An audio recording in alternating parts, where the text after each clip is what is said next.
Ako ste ikad bili na otoku Hvaru, vjerovatno ste čuli za jedan od najmisterioznijih slučajeva u hrvatskoj povijesti, nestanak jednog mladića koji je do danas ostao nerešen.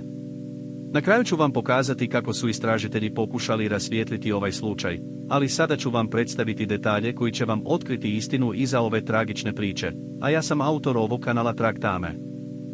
U ljeto 2015. godine, 22-godišnji mladić je stigao na Hvar sa skupinom prijatelja da provede ljetne praznike. Oni su planski provodili dane kupajući se, izlazeći u lokale i uživajući u lijepom vremenu. Međutim, jedne noći, mladić je nestao. Njegovi prijatelji su prvo mislili da je samo otišao da se provjeri ili da je ušao u neki lokal, ali kao što su minuta prolazile, postajalo je svima jasno da nešto nije u redu. Prva tačka istraživanja bila je razgovor sa svjedocima koji su vidjeli mladića te noći. Oni su izjavili da su ga vidjeli kako ulazi u jedan lokal, ali kako nije izišao. Istražitelji su potom pretražili lokal, kao i obližnje ulice, ali nije bilo nikakvog traga od mladića. Nisu pronašli nikakve dokaze nasilja ili borbe, samo njegove lične stvari koje su bile ostavljene u lokalu. Druga tačka istraživanja bila je detaljna analiza telefonskih razgovora i poruka mladića. On je imao neke sumnjive kontakte u svom telefonu, ali nikakav dokaz nije doveo do nekog konkretnog osumnjičenog.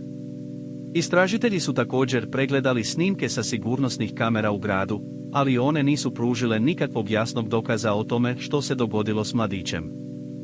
Treća tačka istraživanja bila je psihološka analiza mladića i njegove okoline.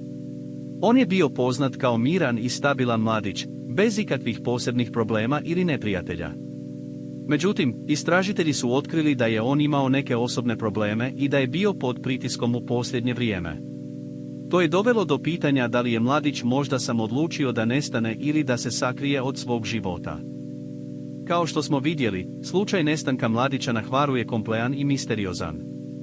Istražitelji su pokušali rasvijetliti slučaj, ali do danas nije bilo nikakvog konkretnog rezultata. Na kraju ću vam pokazati kako je istraživanje nastavljeno i kakva su nova otkrića bila napravljena. Pretplati se za novu istinitu priču svake sedmice.